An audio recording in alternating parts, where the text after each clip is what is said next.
మొత్తం మన వాంగ్మయం అంతా కూడా ఒకటే తీగలాగా ఉంటుంది. ఒక పెద్ద తీగకు పూసిన పువ్వులలాగా ఉంటాయి ఈ వాంగ్మయాలన్నీ కూడా.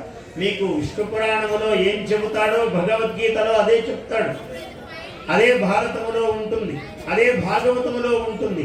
అన్నింటికన్నా ముందు చెప్పిన రామాయణంలో కూడా ఇదే ఉంటుంది.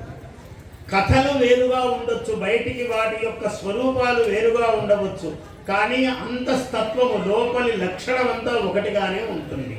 పువ్వు యొక్క రూపము వేరు, ఒకటి తెల్ల పువ్వు, ఎర్ర పువ్వు, పచ్చ పువ్వు, నీలము పువ్వు ఇలా ఉంటుంది. కానీ వాటిలో ఉండేటువంటి మాధుర్యము, తేనె ఏదైతే ఉందో ఇదే ఒక్కటే.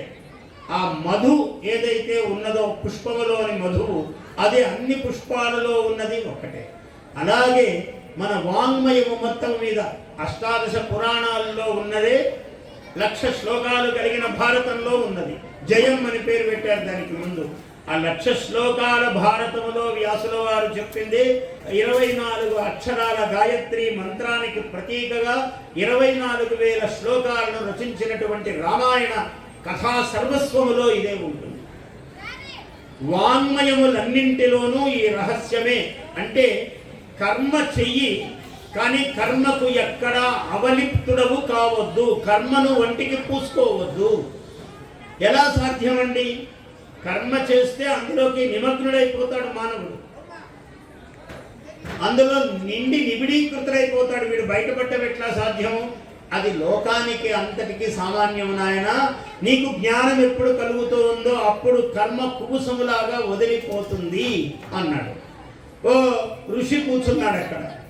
ఏమయ్యా సంధ్యావందనం చేయలేదే అన్నాడు ఒక పిల్లవాడు వచ్చి. గురువుగారు సంధ్యావందనం చేయలేదు అన్నాడు. అంటే ఆయన అన్నాడు, హృదాకాశే చిదాదిత్య సదా భాసతి భాసతి నా అస్తమేతి నచ ఉదయతి కథం సంధ్యాంగుపాసిషే అన్నాడు. ఈ హృదయం అనేటువంటి ఆకాశములో జ్ఞానము అనే సూర్యుడు వెలుగుతూనే ఉన్నాడు. సూర్యుడు ఉదయిస్తే ఉదయ సంధ్య ప్రాతః సంధ్య చెయ్యాలి, సూర్యుడు అస్తమిస్తే సాయం సంధ్య చెయ్యాలి. మధ్యలో ఈ ఉదయాస్తమయాలుంటే మధ్యమ స్థితి ఉంటుంది, ఉదయాస్తమయాలే లేవు. అందువల్ల జ్ఞానము అనే సూర్యుడు ఉదయించడం లేదు, అస్తమించడం లేదు. కథం సంధ్యాంగుపాసిషే. అందువల్ల జ్ఞాన సూర్యుడు ఎప్పుడూ వెలుగుతూ ఉండడం వల్ల ఎప్పుడు సంధ్యావందనం చేయాలో అర్థం కాలేదయ్యా నాకు అన్నాడు. అంటే ఏమర్థము? జ్ఞానదశలో ఉన్నాడు, కర్మ వదిలిపోయింది ఆయనకి, కర్మ లేదు, కర్మతో సంగము లేదు. ఆయన అన్నం తింటుండొచ్చు, మాట్లాడుతుండొచ్చు, నీళ్లు తాగుతూ ఉండొచ్చు, స్నానం చేస్తూ ఉండొచ్చు, కానీ ఈ కర్మతో ఎక్కడా అవలిప్తుడై లేడు, జ్ఞానదశలో ఉన్నాడు. అందుకనే జ్ఞానాగ్ని దగ్ధ కర్మాణం అన్నాడు భగవద్గీతలో. జ్ఞానము అనే అగ్ని చేత కర్మ దగ్ధమైపోతుంది అన్నాడు. అంటే వీడేం దగ్ధం చెయ్యడు, ఆ జ్ఞానమే కర్మను దగ్ధం చేస్తుంది. అంటే కర్మతో ఎప్పుడు సంగం ఉండాలి, ఎప్పుడు ఉండకూడదు, ఆ తత్వమే నీకు బోధ చేస్తుంది. Please subscribe to our YouTube channel. Like and share this video.